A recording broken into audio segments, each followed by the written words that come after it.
Baik, para pemirsa Aceh TV Allah muliakan, kita sudah berada di segmen terakhir di Ustadz Ujak pagi ini. Kita masih membahas tema pentingnya tauhid atau urgensi tauhid dalam kehidupan.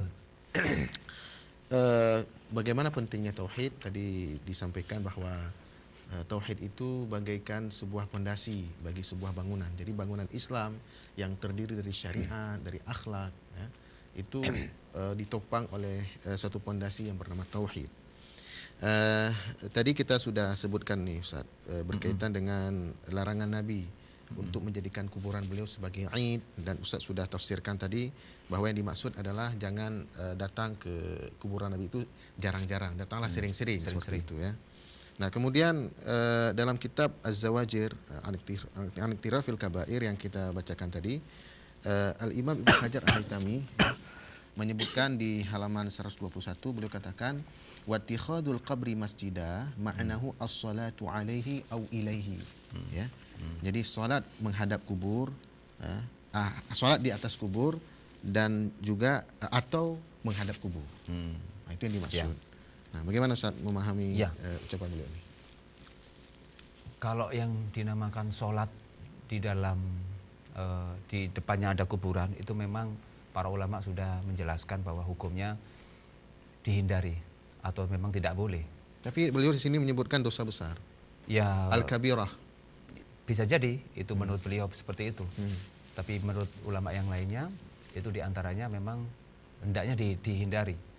Walaupun tidak langsung menyebabkan dosa orang besar. itu tidak masuk, tidak masuk syirik maksudnya. Kalau dosa besar, Ustadz menganggap dosa besar juga? Itu kalau saya pribadi akan saya coba ikut jumhur ulama bagaimana. Jumhur ulama bagaimana? Intinya itu larangan. Saya tidak menurut jumhur ulama bagaimana? Larangan saja. Larangan artinya kalau sholat sudah tahu itu kuburan. Larangan kan bisa dipahami dua, bisa dalam makna haram atau dalam makna makruh. Ustaz memahaminya seperti apa? Larangan lebih baik dihindari. Artinya kalau seandainya ada kuburan, betul-betul di depannya itu makruh, berarti Ustaz menganggap itu makruh? Enggak, tidak juga.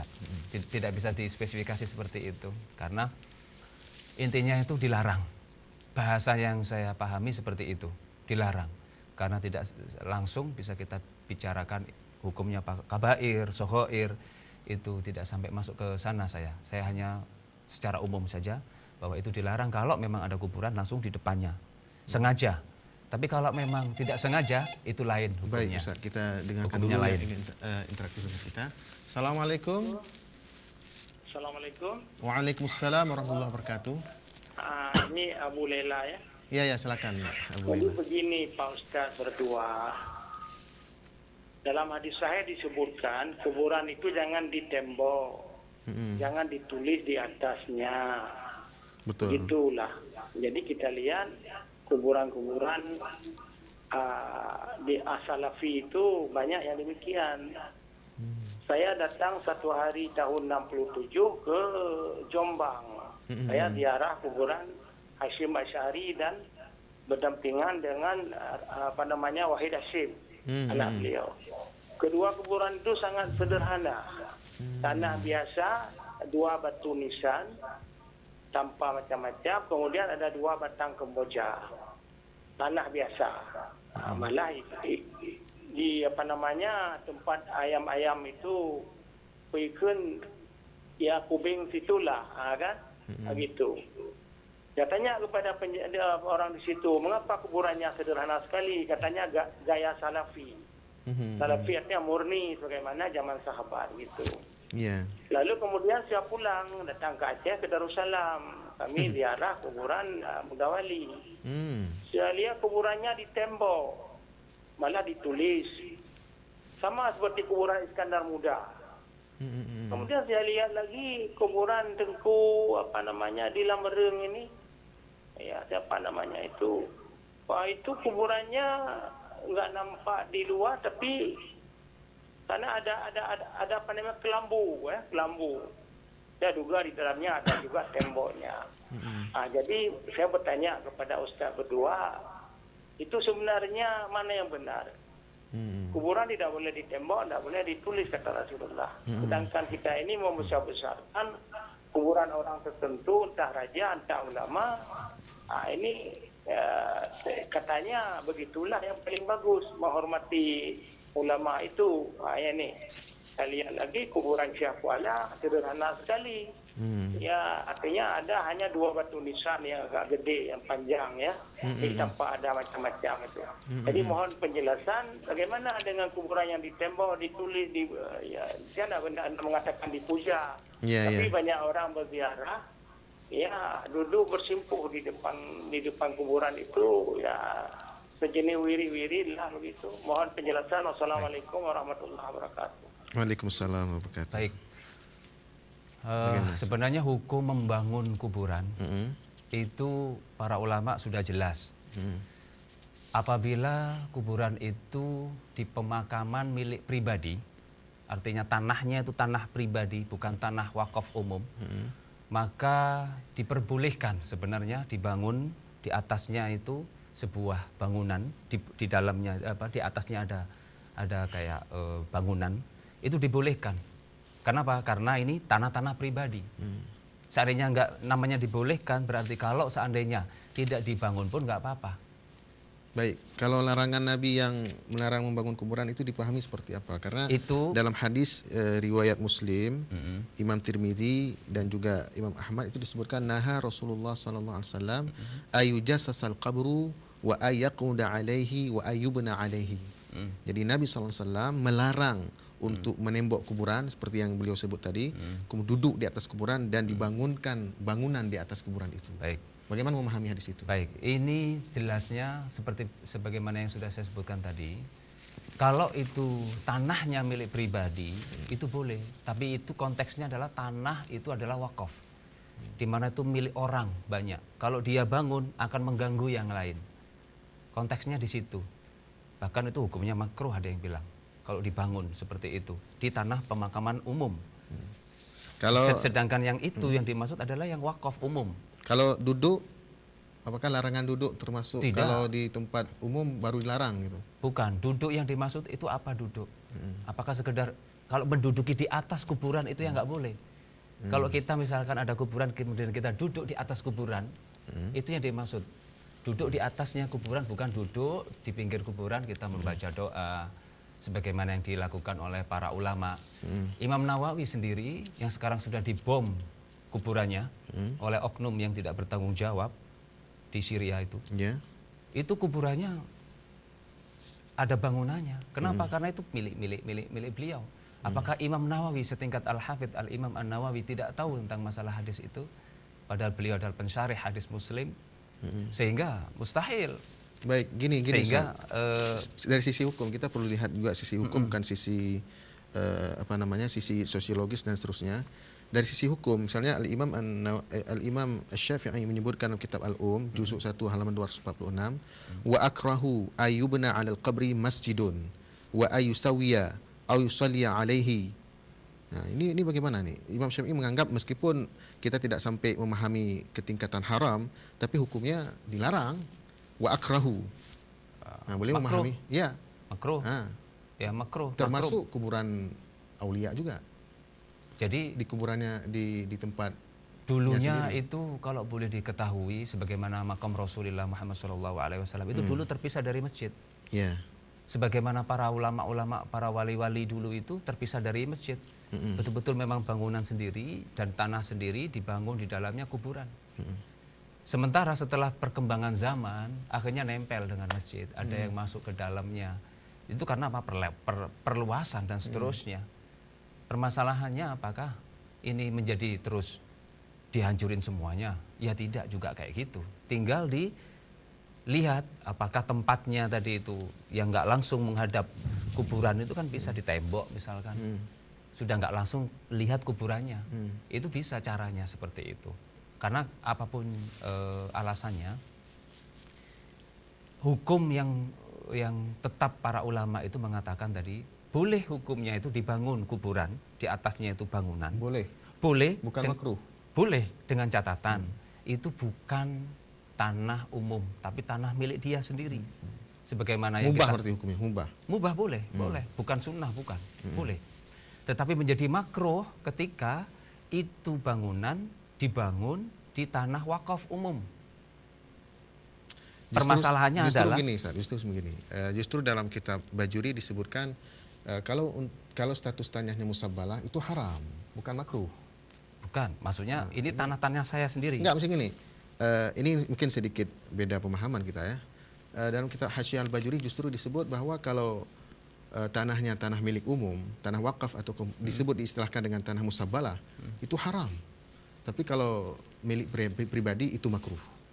Nah, ini ada sedikit beda ini. Kita coba cek lagi nanti di Bajurinya. Tapi yang saya pahami, yang saya dapat dengar dari mengaji-ngaji juga para guru-guru, itu dikatakan seperti itu. Kalau tanahnya milik umum itu dihindari, bukan haram. Makruh, minimal makruh. Karena apa? Karena dia sampai menghalangi yang lain. Bisa jadi nanti haram, saya nggak tahu hukumnya gimana. Sampai paten seperti itu. Sehingga ini kalau ditanya kepada kita tentang pertanyaan tadi, bagaimana dengan makam-makam yang ada di kita? Itu kan tanah-tanah milik pribadi-pribadi yang beliau-beliau itu meninggal. Ya sah-sah saja beliau-beliau itu membangun sendiri seperti itu, ahli warisnya, karena itu milik pribadi. Lah bicara tentang masalah tidak boleh duduk di atasnya, itu yang dimaksud adalah duduk di atas kuburannya. Kuburan itu didudukin, diinjak-injak, itu tidak boleh, memang haram, tidak boleh, tidak dibolehkan seperti itu, sehingga harus hati-hati di situnya. Lah kemudian kalau sekedar duduk, tadi Bapak ada yang tanya tadi, kalau seandainya wirid-wirid, zikir-zikir di situ bagaimana hukumnya? Hukumnya tidak apa-apa. Kembali lagi ke makna ibadah tadi. Apa sih makna ibadah? Ibadah adalah puncaknya puncak perendahan diri dan takut, itu namanya ibadah. Itu hanya pada Allah Subhanahu wa taala. Sedangkan apa sih orang duduk, misalkan kita ke makam Syekh Kuala, misalkan duduk di sana kita baca Quran, kita hadiahkan pahalanya kepada saudara kita yang meninggal, orang tua, plus kita kasihkan ke yang meninggal. Itu hukumnya menurut para ulama nggak masalah. Bukan berarti itu syirik, dia menyembah kepada makam Syekh Kuala, tidak. Seperti itu. Jadi perlu dipahami konteks ibadah itu apa, sehingga mengalamatkan syirik kepada orang yang bukan syirik ini harus betul-betul selektif. Kalau sampai salah mengalamatkan kepada yang tidak layak dialamatkan, maka syirik itu bagian dari, mohon maaf, kufur. Baik. Sehingga kembali lagi kepada orang itu sendiri. Baik, ini ada ungkapan yang lain ini. Mungkin tidak lagi termasuk pada soal kubur ini, soalnya dalam persoalan yang lain. Di sini ada penjelasan dari Imam Az-Zahabi ya.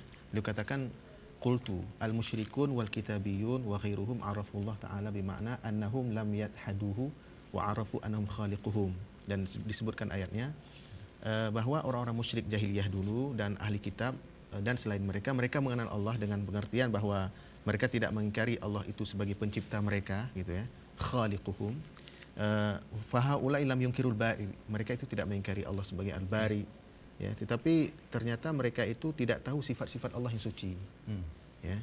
Wa innama jahalu nu'utahul muqaddasah wa qalu alaihi ma la ya'lamun wal mu'minu fa'arafa rabbahu bi sifatil kamal wa nafa anhu simatin naqs wal fil jumlah, ya, dan seterusnya. Jadi disebutkan di sini bahwa orang jahiliyah dahulu mereka mengenal Allah sebagai Khaliq, ya, sebagai Bari dan seterusnya, tapi mereka tidak mengetahui sifat-sifat Allah yang suci, ya, dan mereka tidak tahu sifat-sifat Allah yang sempurna. Nah, ini Allah menganggap mereka itu masih belum beriman. Nah, ini bagaimana misalnya kita lihat fenomena orang-orang yang misalnya mereka mengagungkan kubur seperti tadi. Nah, sebentar. Masuk dalam. Ya beda. Menurut hemat kami itu sangat beda. Apa makna mengagungkan? Gitu perlu harus ada semacam survei, harus ada bertanya kepada orang itu, tidak langsung serta-merta orang datang ke kuburan. Kemudian mereka mengadakan semacam samadiyah di situ, wirid dzikir di situ, berdoa di situ. Kemudian kok dianggap ini mengagungkan kuburan? Apa makna mengagungkan? Apakah iya? Jangan-jangan salah alamat. Orang yang dilakukan oleh orang dukun, mohon maaf, dukun-dukun pergi ke kuburan dan seterusnya itu jelas mereka apa yang mereka lakukan. Sedangkan orang Muslim datang ke kuburan itu tentunya bukan untuk menyembah si kuburan itu, sebagaimana sahabat tadi. Bilal bin Harith, beliau datang ke sana ngapain? Minta sama Rasulullah, ya Rasulullah, istasqi li ummatika fa innahum qad halaku. Rasul sudah wafat, ya Rasulullah, mintakan tolong hujan turun pada Allah karena umatmu mau binasa. Apakah ini dinamakan syirik? Waduh, nggak berani kita mengatakan. Bahkan ini Umar bin Khattab tahu perbuatan ini, memuji beliau. Yang dilakukan itu bagus, benar. Seandainya itu syirik, niscaya Umar bin Khattab tidak akan berhenti. Beliau langsung akan mengatakan, tasyahad anta. Tapi enggak. Jadi kesimpulannya, tidak apapun yang dilakukan oleh orang, tidak bisa kita langsung vonis dulu. Harus ditanya dulu. Kalau memang ada kesalahan, itu diperbaiki, bukan langsung ditutup. Baik. Jadi harus dilihat, kalau memang salah diarahkan, kalau enggak ya enggak apa-apa, kayak tahlilan sama dia, zikir di sana. Hatta ini sebagai penutup, Imam Syafi'i ketika beliau bermasalah, punya masalah dan sakit, selalu mengunjungi kuburan Imam Abu Hanifah. Kenapa? Beliau bertawassul di situ, meminta kepada Allah dengan menyebutkan Imam Abu Hanifah supaya diangkat penyakitnya. Itu dilakukan setiap saat oleh Imam Syafi'i. Baik. Sehingga tidak mungkin Imam Syafi'i sekelas ini melakukan perbuatan yang namanya syirik kepada Allah, karena beliau tahu tentang iman. Baik. Itu saja mungkin Ustaz. Para pemirsa CTV Allah muliakan, demikian Ustaz menjawab pagi ini. Terima kasih kepada Dr. Fajrul Falah dan juga kepada para pemirsa CTV dimanapun Anda berada. Kita tutup dengan doa kafaratul majelis. Subhanakallahumma bihamdika asyhadu an la ilaha illa anta astaghfiruka wa atubu ilaik. Assalamualaikum warahmatullahi wabarakatuh. Waalaikumsalam.